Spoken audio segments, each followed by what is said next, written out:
Hello, this is Rachel Alice, and welcome back to our podcast. Of course, I don't know how often I will do this, but yeah, I'm out with Dor, and you can see his picture on the YouTube and the Spotify. So today I would like to talk about the AI. It's a topic that is invading our lives very fast, and I have a few ideas about it.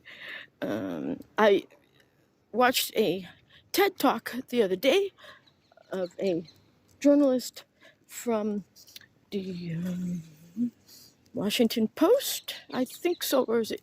Yeah, I think it was the Washington Post, and she's did a MBA, and then used her MBA skills to take a chance and change function and be a journalist. So many people do that. They go to school in one profession and then decide to change. In fact, my niece, who trained as an engineer at the University of San Diego and got a job working, redesigning the San Diego International Airport. Well, now she wants to do something more with health. She studied yoga and does yoga conducts yoga sessions. Yeah, what you studied in your 10 years ago may not be what you like today. So, what does this have to do with AI? Well, some people might want to use AI and go to Chat GPT and ask questions. What is best for me? How could I have the most positive influence in the world? That is a good use of AI to use, in my opinion. Recently, as you might know, I'm a teacher at the schools, in two different schools, elementary schools, and I sent in, when we don't give number grades nowadays in elementary school for various reasons. One of those, we don't want to label kids as being A. A is good, but when you get down to C, then they think, oh, I'm a C. I'm mediocre. I'll never get to be A. So we write a comment about how they did in class and what their skills are. And of course, since I am a teacher here in Israel, so I had to write it in Hebrew. And I'm not a native Hebrew speaker. I do speak Hebrew rather well, but maybe I made a few mistakes. And one of the other teachers says, oh, well, of course in Hebrew, before you send me your revised, put it through the AI. So I found an AI grammar checker, and I put my pasted my comments. They were all fine. I don't know what she was talking about, but whatever. People, so I will use that in the future when I do the grades.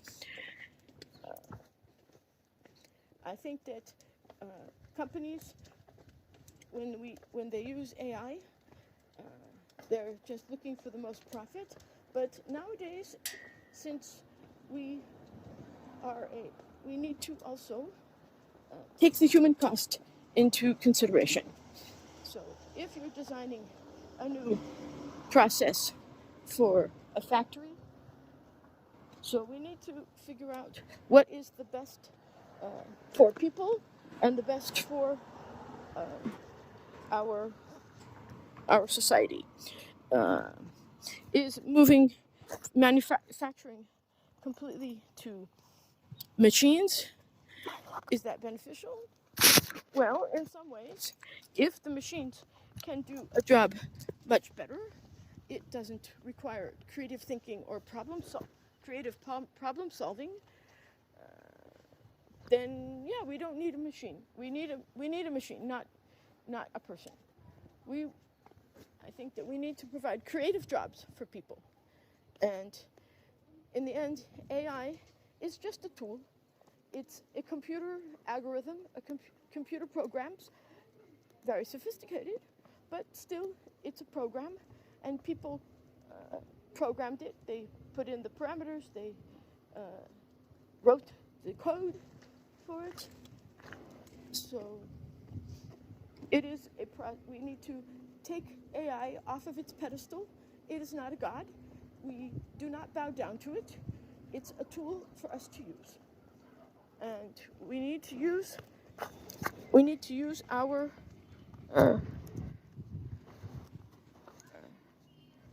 there seems to be a problem with the phone. There it is. Got it. So we need to use our creativity, our intelligence, and have AI complement it to make our lives better. I don't think that the tech giants who are developing AI, which is in fact not a new term, I remember it way back in 1985 when Steve Jobs introduced the Lisa computer, which I guess it didn't catch on so much, and then later on Macintosh. He was dreaming of AI, machines that can program themselves. I'm not sure that we're at that point, and personally I hope we don't get to that point. I think that we need to have human input in all aspects of our lives, and we need to design jobs and job functions that keep human contact and human creativity at the forefront.